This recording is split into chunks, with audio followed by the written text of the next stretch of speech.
So everything you see, any man of God you see is not any man of God is not a man of God to you.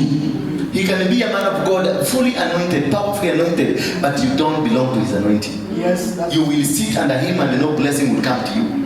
You will walk with him and you do your sacrifices and you do everything, but there's no blessing coming upon your life. Nothing is happening to you until such a time that you realize the man of God ambaye unapitanga hapo kwako hapo na kakanisa kama bati kamekaa hivi, huyo ndio man of God that is carrying your blessing. Until such a time you go there, that is a time now utakutaza kuona baraka zinafunguka.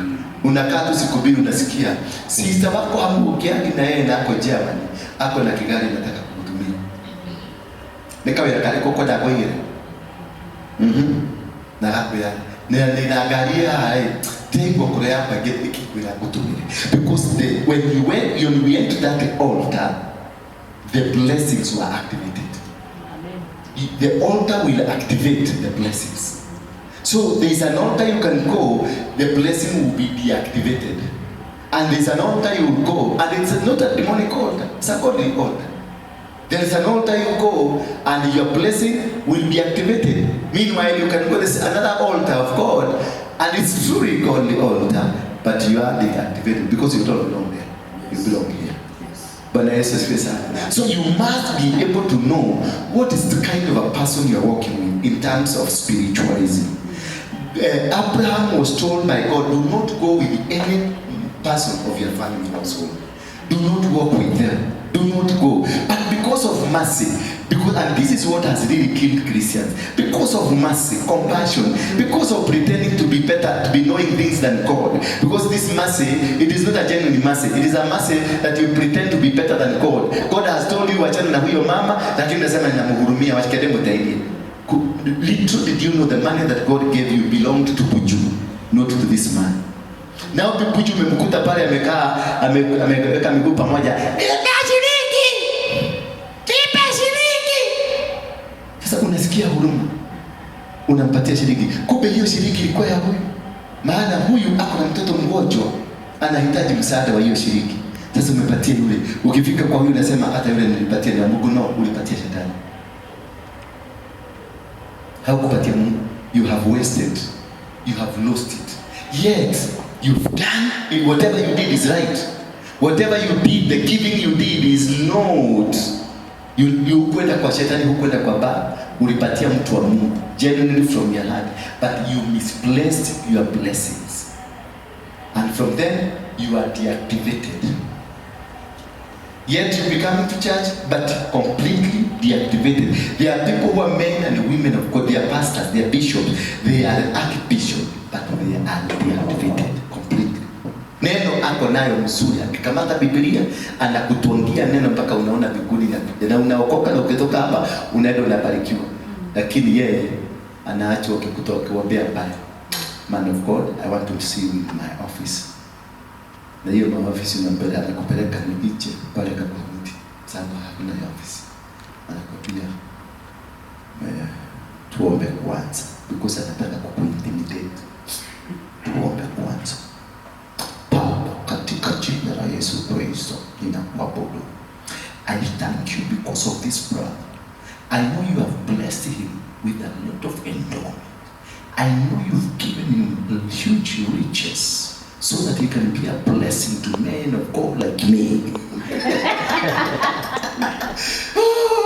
And that we intimidate in prayers. As I kimalizia ninasema let's hold our hands in show of togetherness, that whatever God has brought together, no man shall put asunder. And whatever that belongs to God, it must be of God. Sasa nakusia Mungu. Na nijaa, hiyo mambo yote nijaa. Ndio nakwambia sasa hivi unaniona. Kwa kuwa hakuna chakula, kuna siku mbili sijakula. Sasa kumbuka ile maombi mliomba.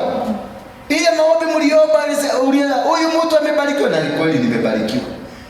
Na unakumbuka alisema ile vitu iko na huyu mtu ni za watu kama sisi watumishi wa Mungu, ndio baraka itoke hapa iende kwao. Lakini the question is, if I'm blessed If you are blessed and you are sitting under me, the blessing comes from me, not from you. That's the Bible. Obey and respect your prophets, and you shall be prospered. So, can you tap a prosperity from an unprosperity, from an empty table? No. You cannot get honey from water. You will get honey from the bee, because it's a bee that produces honey. So, if I'm not blessed, you don't expect blessings to come to you. Where is it coming from? Itatoka wapi? Mimi ndio nimiko hapa, mimi ndio nimukalizi, mimi ndio nimeshikilia hii madhabahu ndio iwe baraka kwako. Kama madhabahu hii haina baraka, kama madhabahu hii hakuna kitu iko nacho, haina chakula, where do you expect you are going to get it from? There's nothing. You cannot get it. How is get from a vacuum? You cannot get it from nowhere. There must be somewhere you're getting it from. Bwana Yesu asifiwe sana. Ndio unaona tumetengeneza nyumba vizuri, because my God is faithful. He told me, I have given you a place in the center of the city.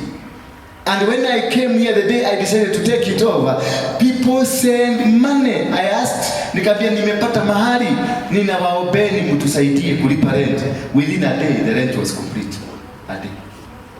And that is when nikajua Mungu yuko mahali hapa. Nikianza kustruggle, niwaambie watu wa kanisa, nione jana tulikuwa watu 20. Kwa sababu ya kuitisha redi ukute watu 7, unajua hapo Mungu hayuko. You are not supposed to struggle. Even if you are walking in the wilderness, you are not supposed to struggle. You are not supposed to struggle. Even if you are walking in what? In the wilderness. You are supposed to, but chakula lazima itapatikana. Ukiona completely there is no food, you are in the wilderness induced by you, or wilderness induced by the devil himself to you.